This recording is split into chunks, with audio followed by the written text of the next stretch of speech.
I hope you go over there and get your little brain all scrambled up with PTSD. Army is worse than being on OnlyFans. I have no pity at all for any soldiers. I hope you get PTSD and we'll recreate 9/11. Hey guys, it's Misha and welcome back to my channel. So today it's Veterans Day and it is the day to honor our service members, the brave men and women who are dedicated to protecting our country and allowing us to enjoy our freedom. Unfortunately though, not everyone sees it that way. We have Mia Khalifa here, the former porn star turned very outspoken critic of the military. Here is one of her recent controversial videos. Good morning to everybody who is not in the US military. Good morning to everybody who is sitting at home and not on soil that doesn't belong to them, fighting a war for a country that doesn't care about them. I hope you go over there and get your little brain all scrambled up with PTSD and then come back here and see how much the United States cares about you, Pookie. See how much they care about you when you come back with, oh, I'm so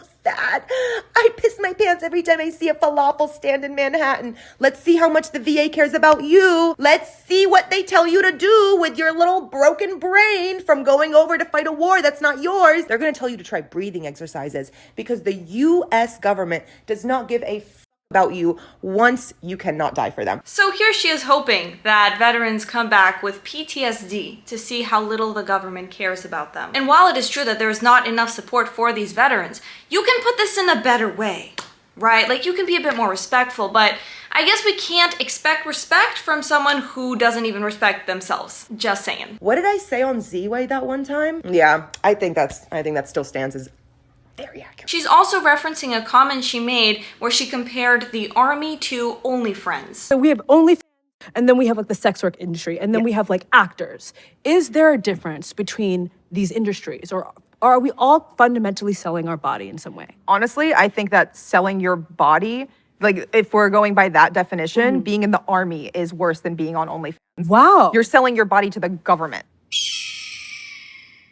So both are just selling your body, and the army is actually the worst option. So here are some differences though. One is rooted in self-sacrifices and protecting our country. OnlyFriends, that's more of a, let's say, personal business choice where you make degenerate content online. Now you can be a digital if you want to be, or sorry, engaging in sex work. But this is not a fair comparison. And I also wonder, what is the higher cause in that? And I want to bring Kamala Harris into the conversation for a second because you may remember during her debate with Donald Trump, she claimed that there were no US military personnel in active duty in combat zones. And there was this viral TikTok where they were asking, okay, where are we then? And as of today, there is not one member of the United States military who is in active duty in a combat zone in any war zone around the world. The first time this century. What?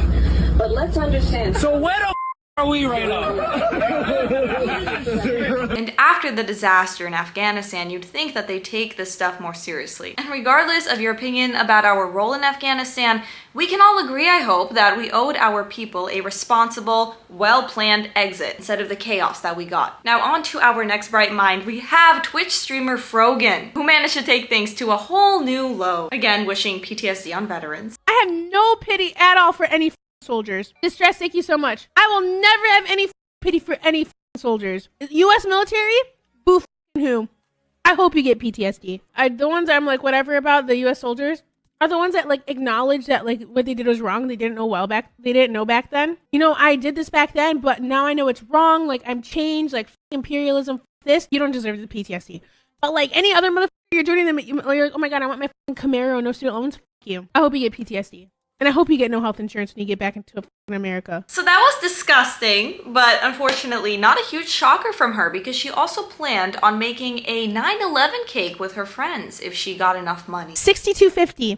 9/11 baking stream with Raph and Capri. If we get to this goal by 9/11, Capri, Raph, and I will make the Twin Towers out of a stacked cake, and we'll make an airplane. And we'll recreate 9/11. Because apparently making a cake to simulate one of our nation's darkest days, nearly 3,000 people died, including firefighters, civilians, police officers, first responders. Just the looks in air high. They knew that they were going up in the moon, but they were never coming back. That's funny to her. Haha. Got water? Hey! You can find any of this? The police officer told everybody to form a human chain, and we held on to each other, and he flashed the light. I felt horrified because it's like you don't know what's coming. They kept saying there's another plane coming, and all you hear was this rumbling. People was crying. People was jumping out the window. They was waving, like trying to like say, help me. Like you see their arms, and then you saw the man jump down, and we'll make an airplane and we'll recreate 9/11. Now, for many veterans, PTSD, anxiety, depression, those are all very real daily struggles. Add in, of course, physical injuries, chronic pain, and there are many issues with the VA services. The long wait times, for example. We also see that veterans are overrepresented in the homeless population, and that could be due to, lack of support. A lot of them turn to drugs. Now, while there are, of course, some mental health programs, disability support, it often falls short, again, with the long wait times, limited resources, and a serious lack of support for the veteran's family. Meanwhile, our government does throw money abroad, but struggles to properly care for our nation's wounded soldiers, which is disgraceful. So what we need is more funding, expanded mental health resources, and we need to recognize the importance of honoring our veterans. So, Mia, Frogan, anyone else who thinks this way, wishing PTSD on veterans is disgusting. You can criticize the military, the government, but you can do it in a more respectful way, not wishing PTSD on people who risk their lives to protect our country or making 9/11 cakes. And that's all for today's video, guys. Please let me know what you think in the comments below. Also, like, subscribe, and hit the notification bell. And I will see you all in the next video. Bye.